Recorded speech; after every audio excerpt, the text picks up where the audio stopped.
كريم لو يسمع يعرف دقتي كان بعرعر هو. ايوه يجون ضيوف على الدقه. لا الحين يجون. الصوت جاي من هنا. من هنا. عيونه جاي. هذا عرفته وشو هذا؟ نجر بضاري اللي يطق فيه القهوه، اللي يطلع في المسلسلات البدويه. يلا السلام عليكم. ايش فيك؟ اقول لك الحين الصوت طالع من هنا تقول لي عرفته ورايح. ايه نجري. اقول خله يطلع. ايش اللي يطلع؟ اقول خله يطلع لاكسر الباب الحين. وش تكسر الباب الرجال زين قهوته؟ قهوته يقوم من النوم يقعد يطقطق فوق روسه وتقول لي زين قهوته. اقول خله يطلع. سليم. خله يطلع ولا والله اكسر الباب الحين. سليم هذا ابو ضاري، ما تعرف ابو ضاري دمه في رقبتي. هذا اللي انقذني يوم اني غرست. انا مره كنت في عرعر. تطلعها الحين طلع ولا اكسر الباب. لا بدون كسر الباب. والله لا اكسر الباب. انا عارف انك عنيف. والله اكسر الباب. خلاص والله لا اكسر الباب. لا تكسر الباب والله العظيم يا اخي قهرني. خلاص. هذا النور. والله صحيح. ها شفتي؟ قال لك ادخلي داخل.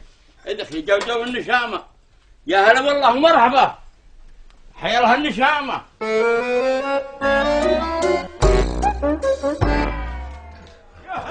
هلا والله اني داري. هلا اجل طقل. هلا تفضلوا. زاهبه. وش اللي تزاهبه انت؟ وش اللي زاهبه وش اللي تفضلوا؟ ها بس هي ناس نايمين الساعة 3 وقاعدة فقعت روسة تفقيع من حقتك قهوتك يلا تفضلوا. وين تفضلوا؟ زين صادز ناس نايمين يرقدون. تبي تزين قهوتك بس ما بتقعد تكسر روسنا.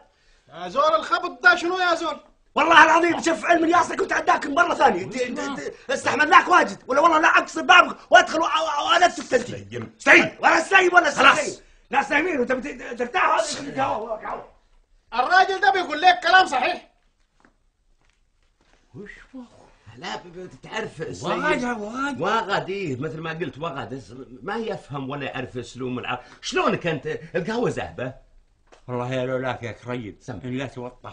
هذه واغد قهوه زهبه ولا ايه زهبه. انا احتريكم انا. يلا بسم الله.